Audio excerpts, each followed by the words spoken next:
हर रात ठीक 12 बजे उस सुनसान महल में पायल की आवाज गूंजती थी। लेकिन डर की बात ये थी कि वो रानी तो कई साल पहले ही मर चुकी थी। हेलो माय स्टोरी लवर्स, आज हम आपके लिए लेके आए हैं एक रानी की कहानी जो मरकर भी अपना महल नहीं छोड़ती। राजस्थान के एक पुराने और विशाल महल में राजा विक्रम सिंह अपनी नई रानी रानी माया के साथ रहने आए थे। महल बेहद खूबसूरत था, लेकिन उसके हर कोने में एक अजीब सा सन्नाटा और डर छुपा था। महल के नौकर चाकर हमेशा धीमी आवाज में बात करते और रात होते ही अपने अपने कमरों में बंद हो जाते। रानी माया को ये सब थोड़ा अजीब लगता, लेकिन उसने कभी ज्यादा ध्यान नहीं दिया। एक रात ठीक 12 बजे छन छन छन पायल की आवाज पूरे महल में गूंज उठी। रानी माया अचानक नींद से जाग गई। उसने सोचा शायद कोई दासी होगी, लेकिन जब उसने खिड़की से बाहर झांका तो पूरा आंगन खाली। अगली रात फिर वही आवाज, और इस बार वो आवाज उसके कमरे के बिल्कुल पास से। अब रानी माया डर गई। सुबह उसने राजा विक्रम को इस बारे में पूछा। राजा का चेहरा अचानक उतर गया। वो कुछ पल चुप रहे, फिर बोले, ये महल पहले भी एक रानी का था, रानी चंद्रलेखा। कहते हैं वो अपनी मौत के बाद भी इस महल को छोड़कर नहीं गई। रानी माया हंस पड़ी। अरे ये सब तो अंधविश्वास है। लेकिन उस रात रानी माया ने खुद सच्चाई देखने का फैसला किया। ठीक 12 बजे फिर वही आवाज, छन छन छन।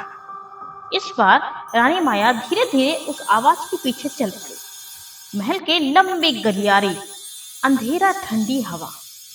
आवाज उसे एक पुराने बंद कमरे तक ले गई। दरवाजा अपने आप खुल गया। अंदर धूल जमी हुई थी। बीच में एक बड़ा सा शीशा रखा था। जैसे ही रानी माया ने अंदर कदम रखा, अचानक दरवाजा जोर से बंद हुआ। धड़ाम! रानी माया घबरा गई। तभी शीशे में उसे किसी और का चेहरा दिखा। एक औरत, सफेद साड़ी, बिखरे बाल, आंखों में गुस्सा।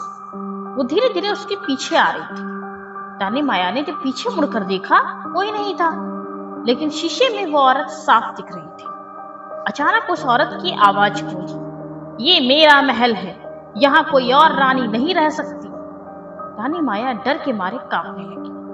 अगले दिन उसने राजा को सब कुछ बताया। राजा ने इस बार सच्चाई बताई। रानी चंद्रलेखा मेरी पहली पत्नी थी।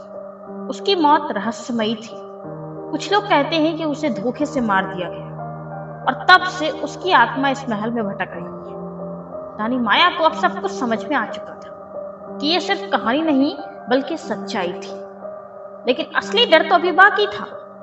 उस रात रानी माया अपने कमरे में सो रही थी।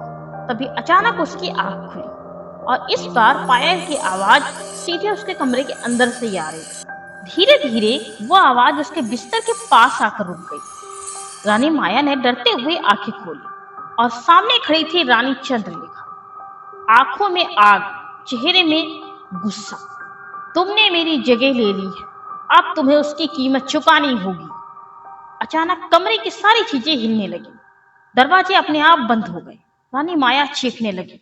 तभी राजा विक्रम वहां पहुंचा और उसने चिल्लाकर कहा, चंद्रलेखा बस करो। एक पल के लिए सब कुछ शांत हो गया। फिर राजा बोला, गलती मेरी थी, मैंने तुम्हें धोखा दिया था, लेकिन अब उसकी सजा किसी और को मत दो। कमरे में सन्नाटा छा गया, और धीरे धीरे रानी चंद्रलेखा की आत्मा गायब हो गई। उस रात के बाद महल में कभी भी पायल की आवाज नहीं आई, लेकिन महल के उस पुराने कमरे का दरवाजा आज भी बंद रहता है। और कहते हैं अगर कोई उसे खोलने की कोशिश करे तो अंदर से आज भी हल्की सी पायल की आवाज सुनाई देती है, छन छन।